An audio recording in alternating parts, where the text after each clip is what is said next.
Mega DSC నిరసనల అనంతరం ప్రస్తుతం అంబటి రాంబాబు గుంటూరులో మీడియాతో మాట్లాడుతున్నారు. లైవ్ చూద్దాం. బండారం బయటపడితే ఉద్యోగం ఆపారు. ఆపితే అతను ఊరుకున్నాడా? ఊరుకోలా. అతను హైకోర్టుకి వెళ్ళాడు. హైకోర్టు చివాట్లు పెట్టింది. ఏంటిది అంటున్నా, ఇది అవకతవక కాదా చెప్పాలి ముఖ్యమంత్రి గారు. సరే, ముఖ్యమంత్రి గారికి ఏమి సంబంధం అని అంతా మన లోకేష్ బాబు గారు చూస్తున్నాడు అంటే లోకేష్ బాబు గారు దీనికి సమాధానం చెప్పాలి. నిన్న చంద్రబాబు నాయుడు గారు మహానాడులో గొంతు చించుకుని మాట్లాడుతూ ట్రాన్స్పరెన్సీగా మెగా డిఎస్సీ నిర్వహించామని. ఎక్కడ ట్రాన్స్పరెన్సీగా నిర్వహించారు?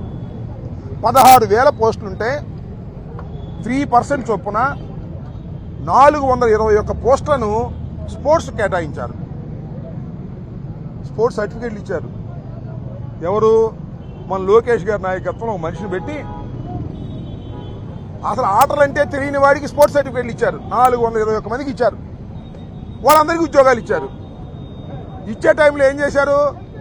ఒక్కొక్కడికి 10 లక్షలు, 20 లక్షలు, 30 లక్షలు వసూలు చేశారు. వసూలు చేసి అన్నీ కూడా మన లోకేష్ గారికి ఇచ్చారు.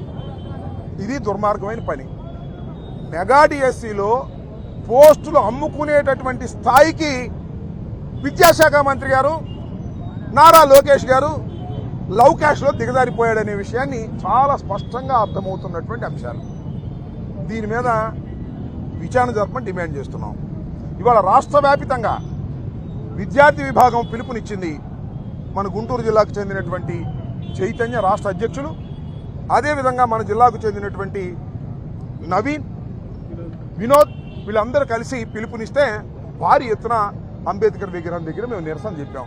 అయ్యా, మా వాళ్ళంతా అడుగుతున్నారు, అయ్యా విద్యాశాఖ మంత్రి లవ్ క్యాష్ రాజా రాజీనామా చేయి రాజా అన్నాడు. ఏమైనా చేస్తాడు కానీ రాజీనామా చేస్తాడా? అయ్యే పనేనా అది? అయ్యా నువ్వు రాజీనామా చేయొద్దు, కాసేపు అనుకుందాం. సిగ్గుంటే రాజీనామా చేస్తావు. నీకు ఆ సిగ్గు ఎక్కడుంది? నీకు లేదు, మీ నాన్నకి లేదు. డబ్బులు పోగేసుకోవటం, మోసాలు చేయటం తప్ప రెండో పనే లేనటువంటి కుటుంబంలో ఉన్నటువంటి వ్యక్తులు మీరు నారావారు. అయ్యా Nara Lokesh, my dear Raja, CBI enquiry ఇవ్వయ్యా. సిబిఐ ఎంక్వైరీ వేసి క్లియర్ చీట్ తీసుకో. శభాష్ నారా లోకేష్, బ్రహ్మాండంగా నిర్వహించాడని సిబిఐ తెప్పించుకో.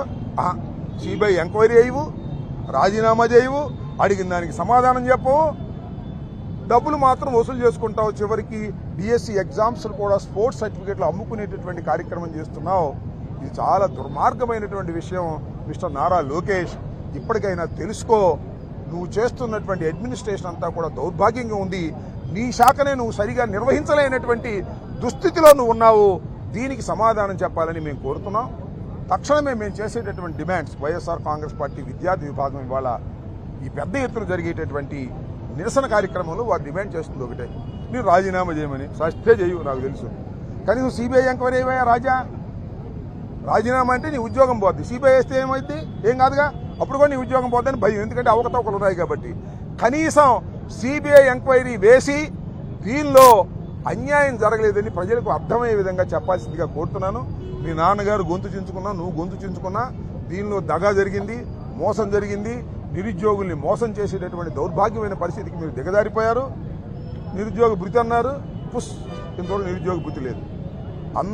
నిరుద్యోగులందరినీ మోసం చేసేటటువంటి కార్యక్రమంలో నిమగ్నమైపోయినటువంటి తండ్రి కొడుకులు దీనికి సమాధానం చెప్పాలని, సిబిఐ ఎంక్వైరీ వేసి దీని మీద విచారణ జరపాలని మేము ఈ సందర్భంగా డిమాండ్ చేస్తున్నాం.